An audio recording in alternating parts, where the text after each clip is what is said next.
Welcome to OLC 40.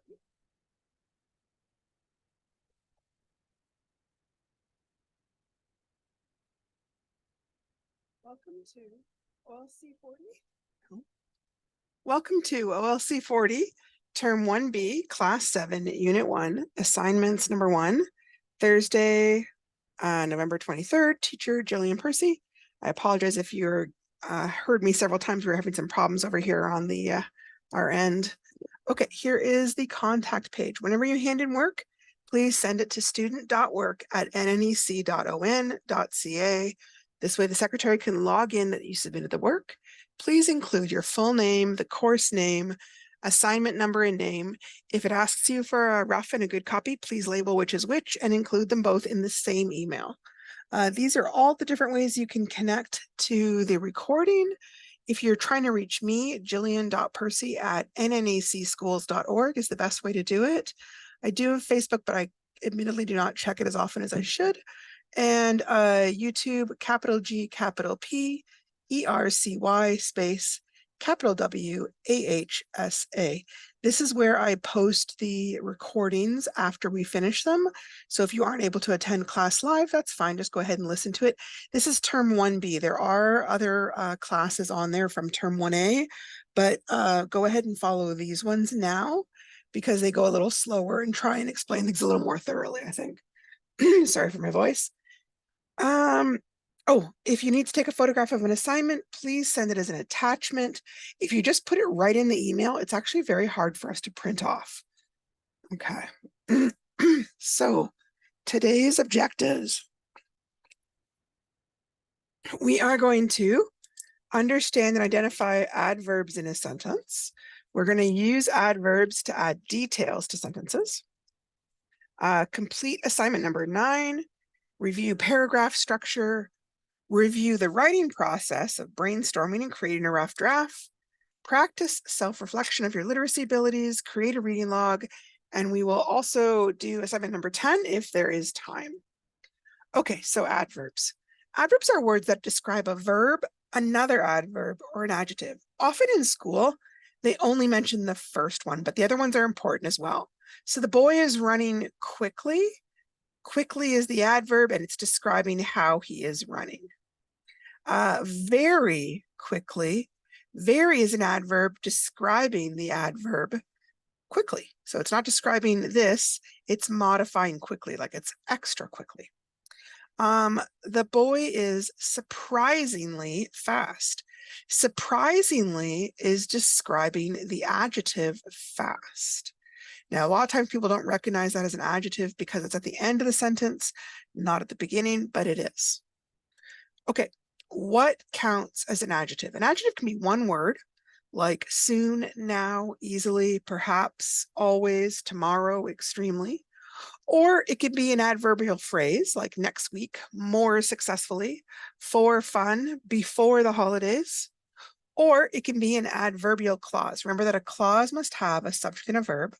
So things like when I arrive, after she gets there, before she forgets, as soon as she can.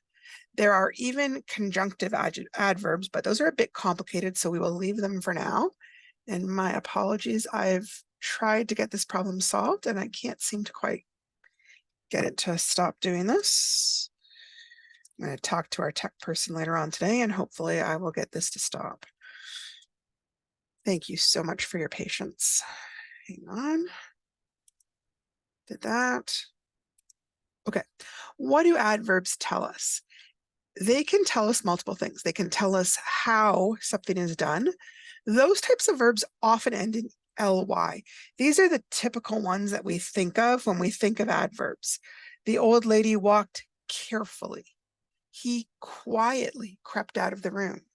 Mom brushed his hair gently. My sister accidentally killed the rabbit when it ran in front of the car. He defused the bomb with steady hands. They can also tell us when something is done. She won the race yesterday. The new teacher will arrive next week. Trees grow in the spring. At 2 o'clock, the meeting will start. They can tell us where something is done. The little boy raced ahead. Nearby, we heard a gunshot. Mom fell here because of the ice. The cat ran away from the dog.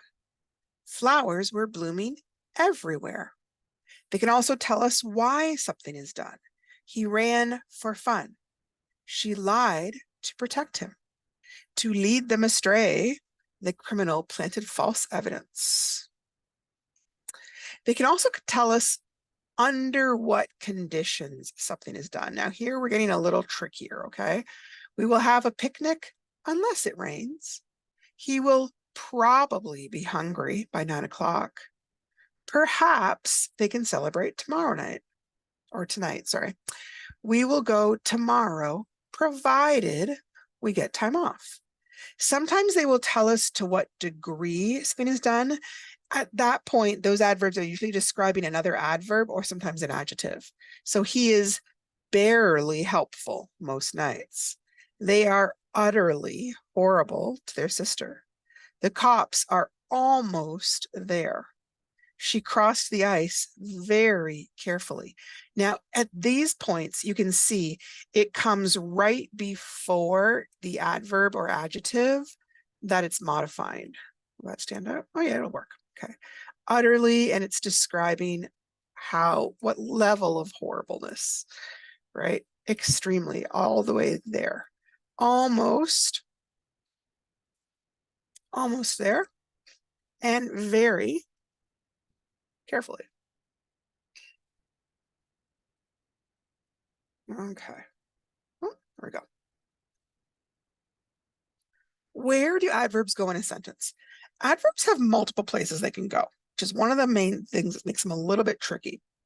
For one word adverbs, it can be really common to put them right before the verb it is describing. So she carefully ate the messy sandwich.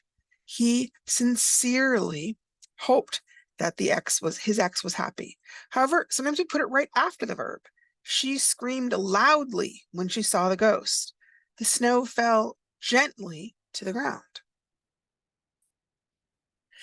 Adverbs can also come at the front of a sentence, often when when they want to emphasize that particular word, or to make it clear that it's modifying the whole phrase, really, or clause. Tomorrow, we go to Disneyland. Next week, exams will start. After a while, the baby fell asleep. Now, they can also come at the end of a sentence as long as it isn't too far away from the verb they are modifying. If it gets too far away, sometimes it can be confusing as to what verb or what word they're trying to modify. So we go to Disneyland tomorrow. Exams will start for science next week. The baby fell asleep after a while. Sentences can have multiple adverbs.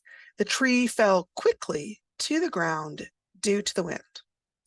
The boy sometimes ate slowly from boredom. At midnight, the owl soared gracefully around. John and Susan swam vigorously and dived athletically, but not gracefully. Oop, I think someone talked to me in the middle of this one. We'll have to just kind of get rid of it. Okay. Adverbs also have a certain order they commonly follow. Adverb order is so important, it has clear rules. Some adverbs will act to modify another, but how do you decide on the structure of a sentence that has several adverbs? Thankfully, there's a simple set of rules to follow called the order of adverbs. Sometimes it's also called the royal order of adverbs, which is kind of a joking thing. It can help us determine the sentence structure too. In short, adverbs get preference or are placed first in the following order. Adverbs of manner come first, like how has been happening. Adverbs of place, where is it happening? Adverbs of frequency, and then adverbs of time. And finally, adverbs of purpose. Now, it's not like 100% unbreakable rule. Sometimes it sounds better, or for reasons of emphasis, people will put them somewhere else. But this is often what sounds right. After a while, we get kind of used to that order, and it will sound funny if we mix it up sometimes. So for example, a sentence like, I run quickly down the road every morning before school because I might miss the bus, right? So they've put all those adverbs, and you can see like most of the sentence is adverbs at this point. It's good to remember there's always flexibility, okay? Adverbs of time and frequency, it's really common to place those at the start of a sentence to change the emphasis. Sometimes you might see the adverbs of place put first, especially if a person is moving. Like if you were describing like a quest through a forest or something and people kept moving from one place to another, you might start the sentence with the new place just to make it really obvious to people that they're moving.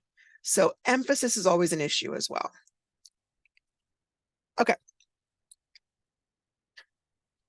As I'm doing these, try and think about where are the adverbs in the sentence. Okay. The boy calmly took his test. Okay, well, the ly is kind of a hint, right? Generally, an ly word is an adverb. It's just that simple. The team eagerly awaited their next opponent. So eagerly is our adverb, and it's describing how they're waiting. The player very politely asked the official a question. So very is modifying politely, and politely is modifying asked. Modifying is another word for like describing or changing. The teams shook hands sincerely after the game. Sincerely is definitely one. I would suggest that after the game is also one, right? It's kind of an adverb of time is how I would consider that. The girl clumsily walked to her seat. She's walking clumsily. And I would also say to her seat might be an adverb as well, an adverb phrase in a sense, because it's telling you where she's walking. The boy walked dangerously close to the edge. So dangerously is describing the word close. So those are working as adjectives. And then to the edge is also working as a little adjective phrase. I barely finished my test on time. So barely is describing the finishing. Barely finished my test. I'm trying to debate. I'm not sure if on time here would count as an adverb or if it would count as a prepositional phrase. I'm going to leave it for right now. The boy foolishly talked back to his teacher. So foolishly is describing how he's talking. Joyfully, the woman shouted out loud. So here we put joyfully first, so it makes it clear right away what the emotion is. The man nervously waited in line.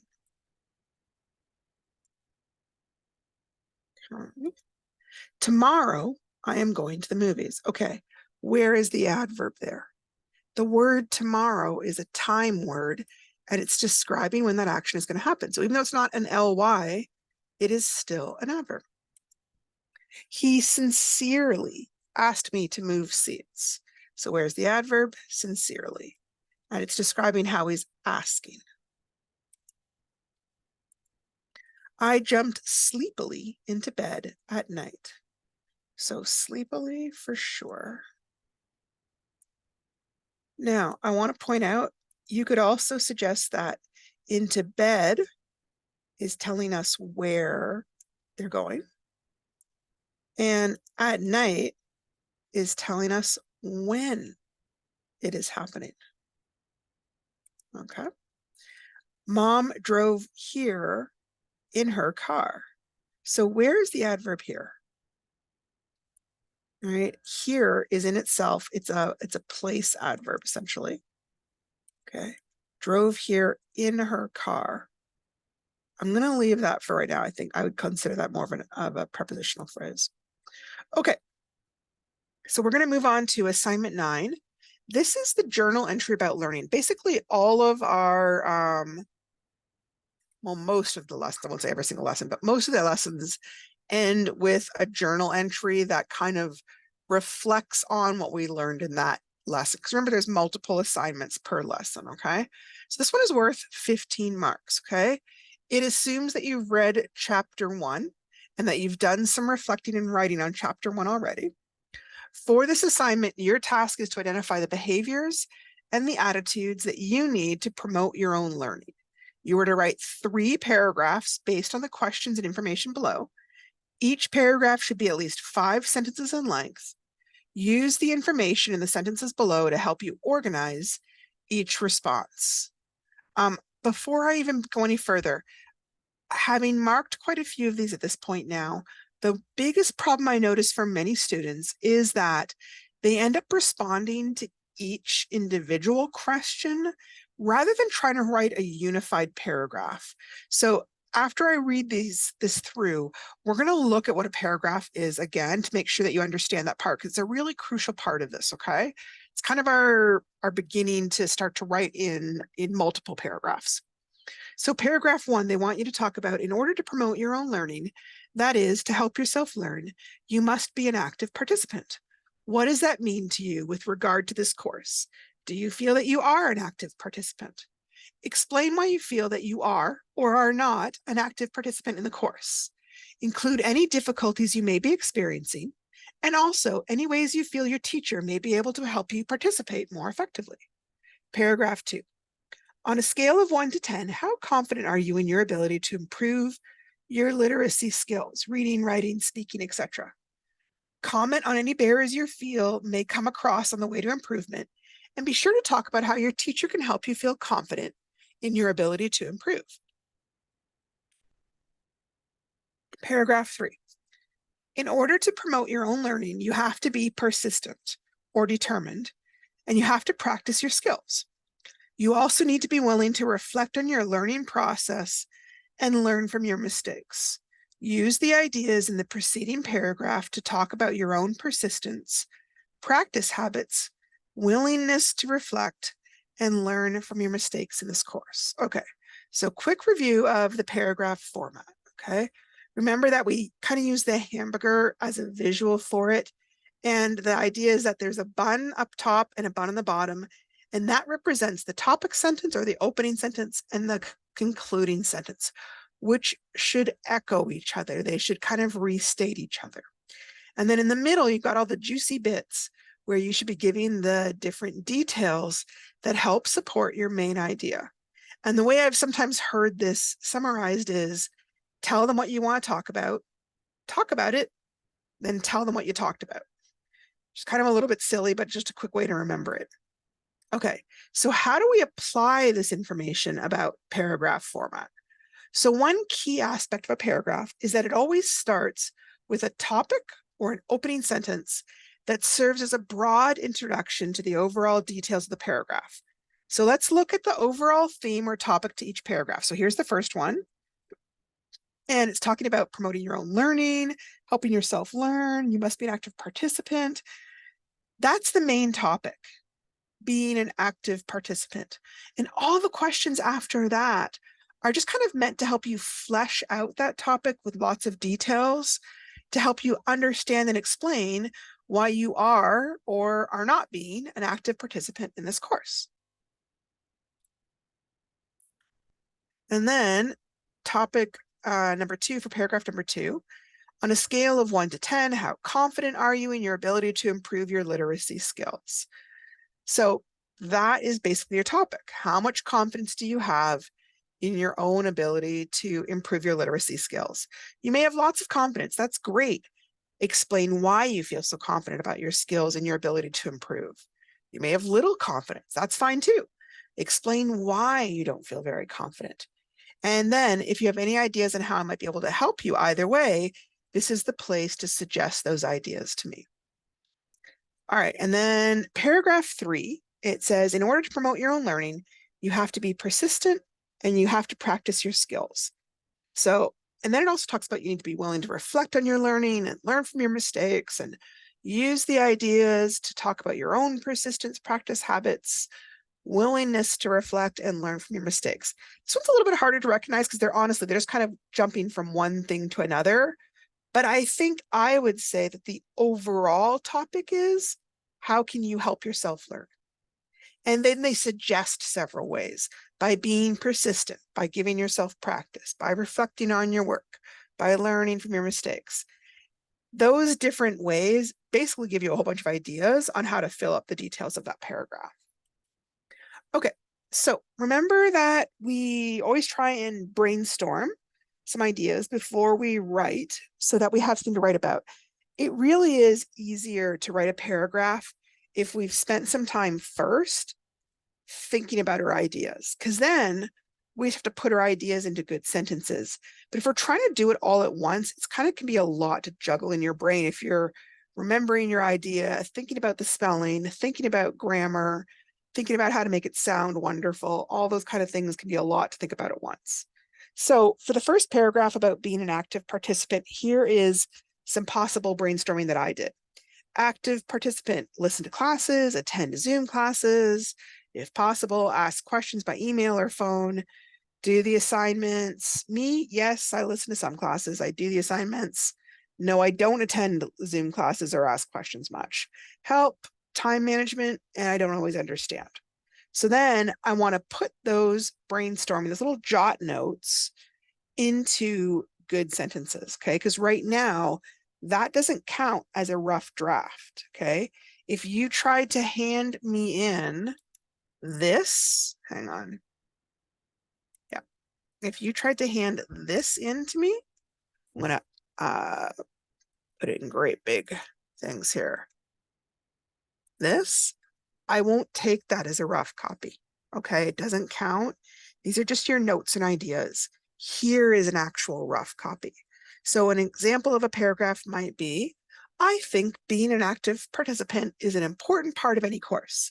For long distance learning, it means listening to the video classes, asking questions by email or phone, and doing the assignments.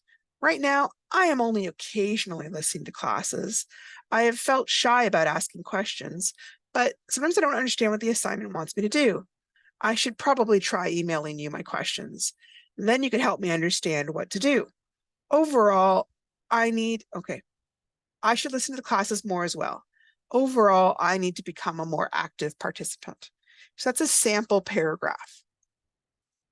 All right, let's tackle paragraph number 2. This one is talking about giving yourself, I guess, kind of a grade from 1 to 10 of how confident you are in your ability to improve your literacy skills, and then comment on any barriers. So my brainstorming, my confidence, so-so. What are some problems? Sentences, spelling, paragraphs. I think I'm okay with reading. My words are fine, vocabulary is fine. Sometimes I find it hard to explain what I understand, but I do understand. What can the teacher do? I don't know, encouragement, specific ways to improve, make it really clear what the assignments are. And so then I took all those little notes and I turned them into a paragraph.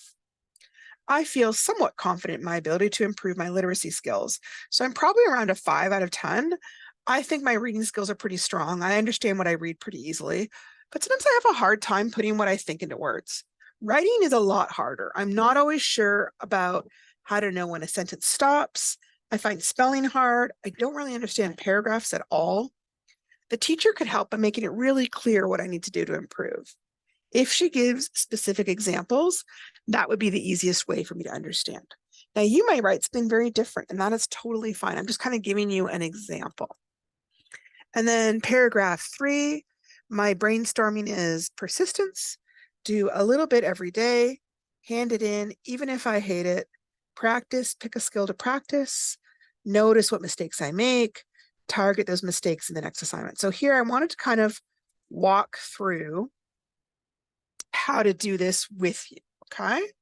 So remember, we always start with kind of an opening paragraph. I will help myself to learn in many different ways. Okay, so, oh, wait, what happened? Sorry, I don't know how I did that. Let me just get rid of the underlining there. I guess I can leave the bolding. I will try to do a little bit of work each day. I will start watching the classes on YouTube. I will hand in my work, even if I don't think it's great. Hang on, I'm just going to fix this really quick.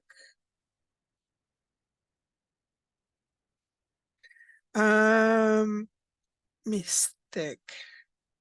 I will pick a skill to practice for several assignments and see if I get better at it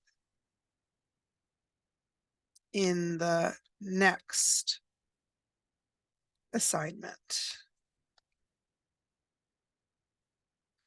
Let me think here. I will read the teacher comments to see what I need to improve on. Okay, so I made sure, get a little bit smaller so we can see it. Has it got 5 sentences? I'm going to count the periods. 1, 2, 3, 4, 5, 6. It has 6 periods, so I've got 6 sentences, so I'm good for length, okay? I would still go back through after I'd done this and make sure it sounds good. Now, the reason I'm saying this is what I was getting from some people is things like, hang on, I'll start a new slide to show you what I mean. I would get things like this.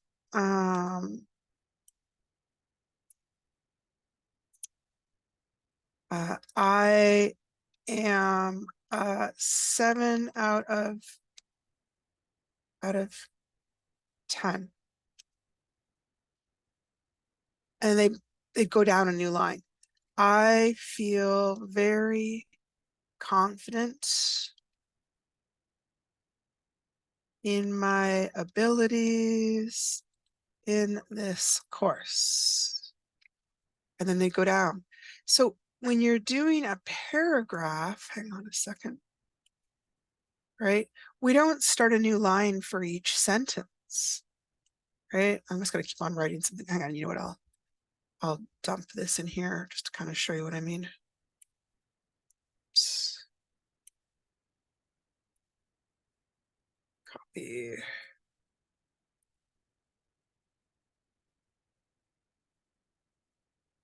Okay. Sorry. There we go. Okay. So what I found people were doing is they were writing it as if every sentence was its own line and nothing ran together.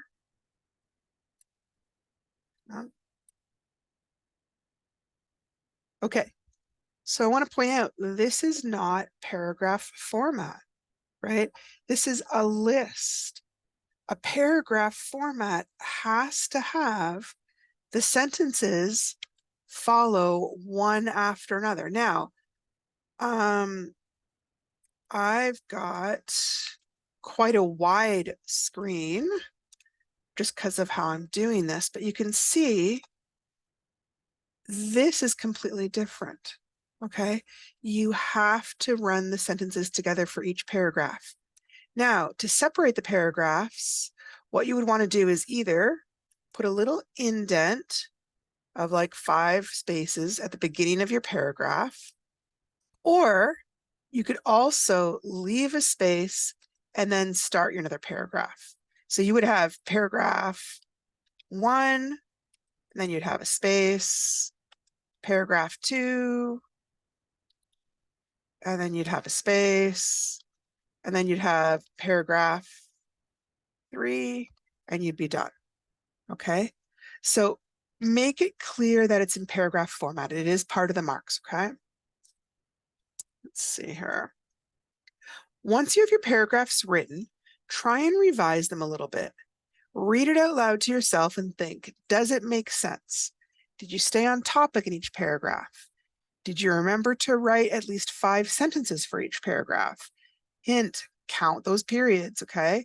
Sometimes people write a really long, complex sentence, and then they've only got like 2 sentences in their paragraph.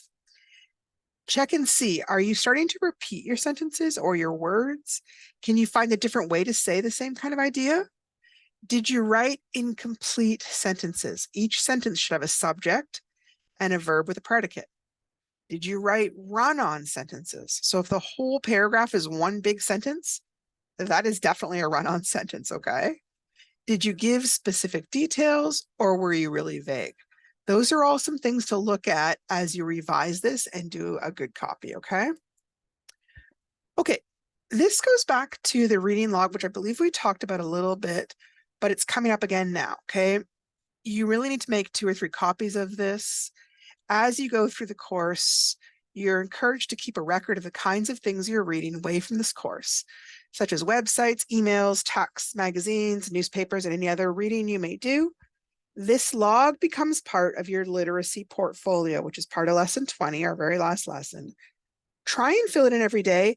If you have trouble remembering to do that, that's fine. Maybe on like Friday or Saturday, look back at the week and see what reading you did and kind of fill it in. That way you don't have to do a whole bunch all at once right before you hand things in, because I know that's what's going to happen otherwise, right? Okay. Why do we even bother having a reading log? Well, there's a lot of benefits to having a reading log for adults. There's a lot of adults who do it, actually. For one thing, they bring order and structure to your reading. While reading is fun and entertaining, people who take it a little more seriously will all agree that reading in a more organized fashion, using reading lists, a reading schedule, daily goals, and reading logs as well, makes the experience a lot more rewarding. By having this mindful approach, you keep yourself accountable for the amount of reading you make and for meeting your own goals. They can motivate you to read more. Accountability can be a great motivator if you're struggling with the amount of reading you do and you're constantly dreaming about reading more. Having tangible proof of the exact amount of reading you do can be a wake-up call for some, and it can help you realize how much more you could be doing. A reading log can look however you want it to look. Using a reading log as an adult comes with the huge benefit of giving you complete freedom in regards to the way the reading log looks, how it is structured, and what information it consists of. You can choose a predefined reading log template or create your own. And of course, if you choose to keep your log on a piece of paper in a dedicated reading app or in a spreadsheet on your laptop or PC, you're free to choose whatever you like the most. Having a list of books you've already read can be useful. Probably one of the most useful features of a reading log is the fact that it contains the complete list of books you've already read or tried reading and never finished. Especially if you use a digital reading log, this will make it extremely easy to search for book titles, group them in certain ways to see how many books you read from each author, for example, and thus make sure you don't buy the exact same book twice. Also, it is a government requirement for this course. Students are required to keep a reading log. It's one of the expectations. So I know that you may be not impressed about keeping a reading log. You might feel it's kind of tedious or boring. It is still a requirement of the course and you do need to do it.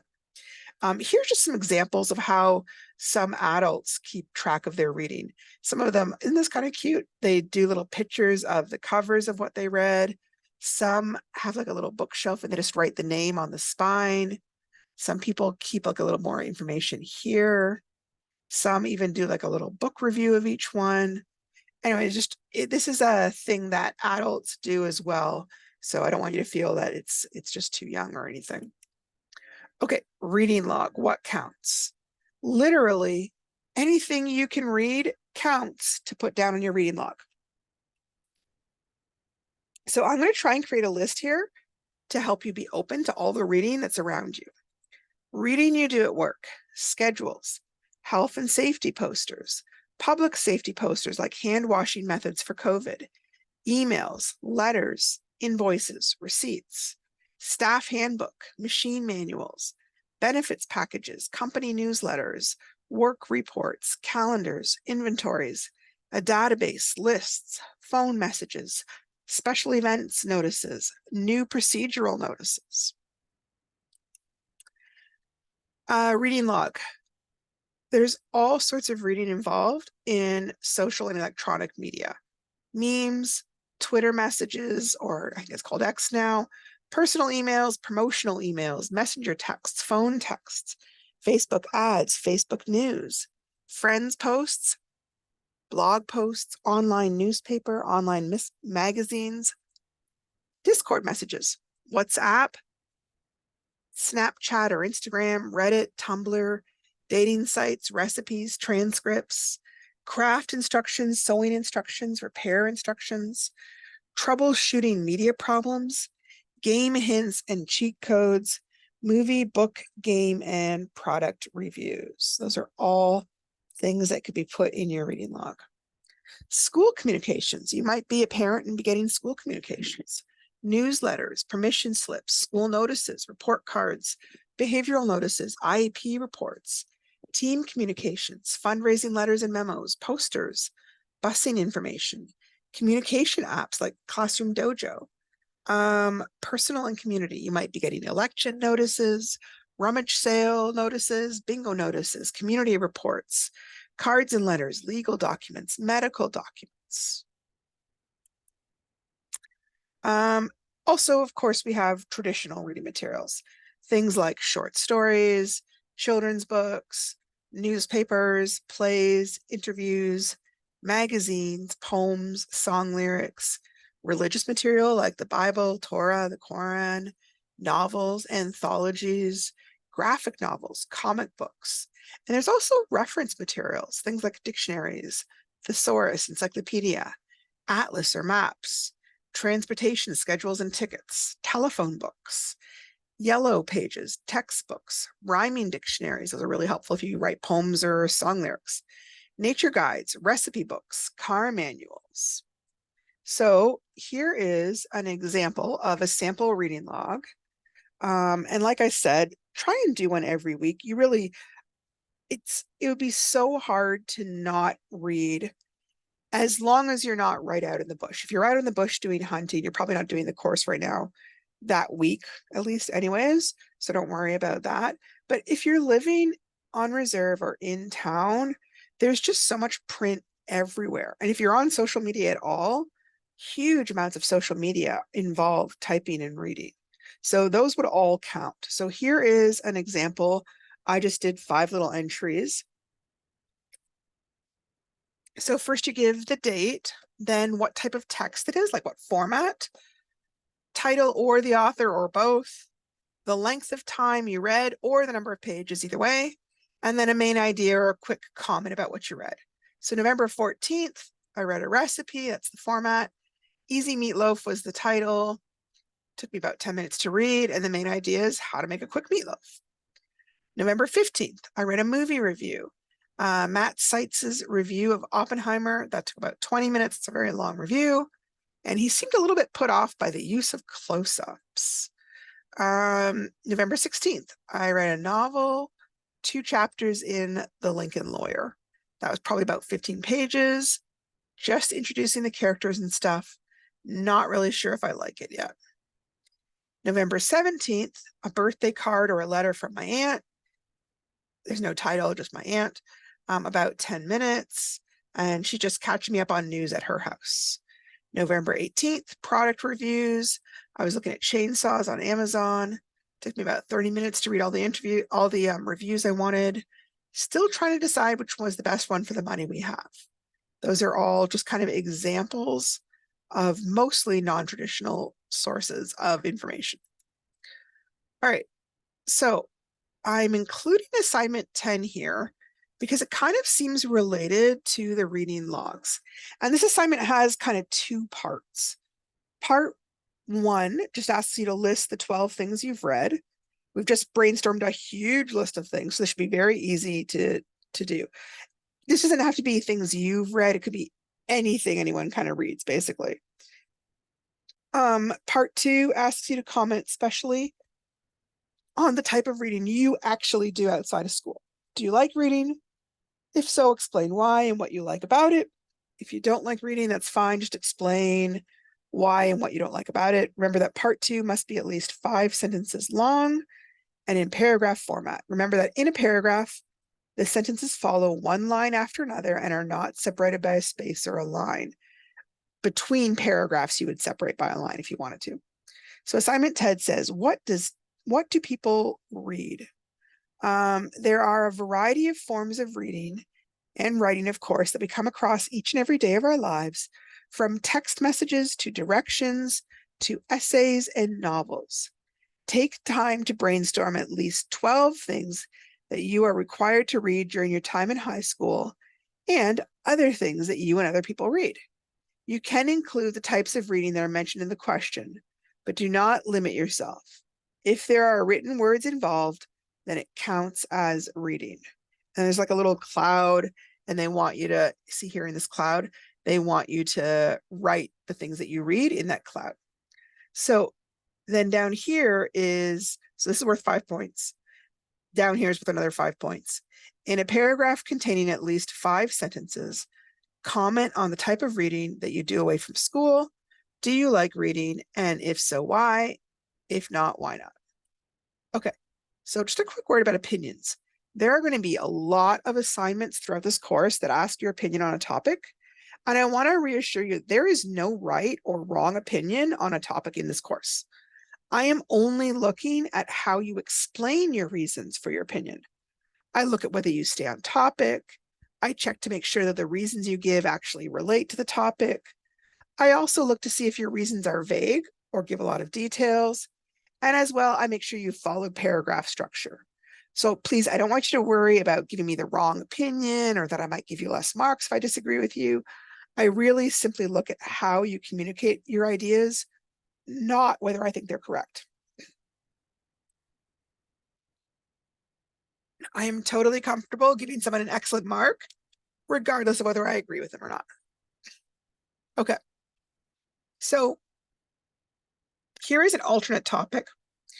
And I've done a sample paragraph explaining why I do like something and a sample paragraph explaining why I don't like something, just so you have an idea of how to make this work. So do you or do you not like riding a bike, and explain why?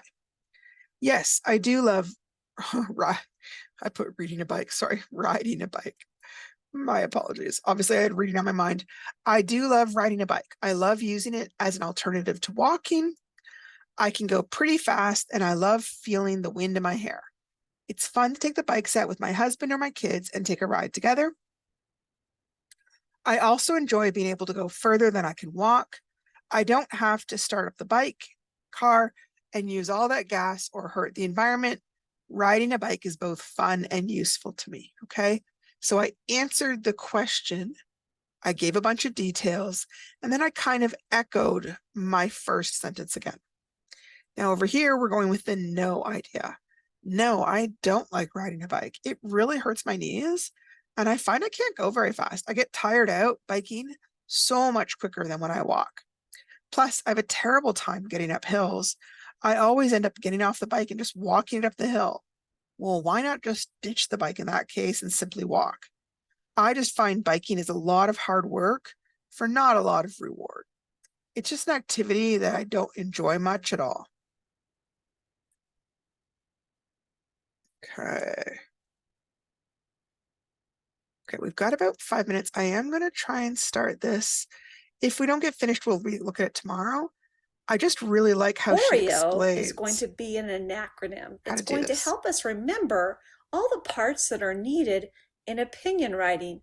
The letters OREO will be the key to unlock fantastic opinion writing. An opinion is what you believe. An opinion is not a fact. It is a feeling or belief. Your opinion can also be called your viewpoint. And here's an opinion. I believe the more stuffing inside the Oreo, the better it is. That's an opinion. Opinion writing is when you are trying to get others to have the same opinion you do. You are trying to persuade them. It's the best. Opinion writing is also called persuasive writing because you are trying to persuade the reader to agree with your opinion. I'm just going to pause right here. That is how it's traditionally taught. But I want to point out opinion writing can just be about expressing your opinion. It doesn't have to be about trying to persuade the writer to agree with you. So I disagree with her there.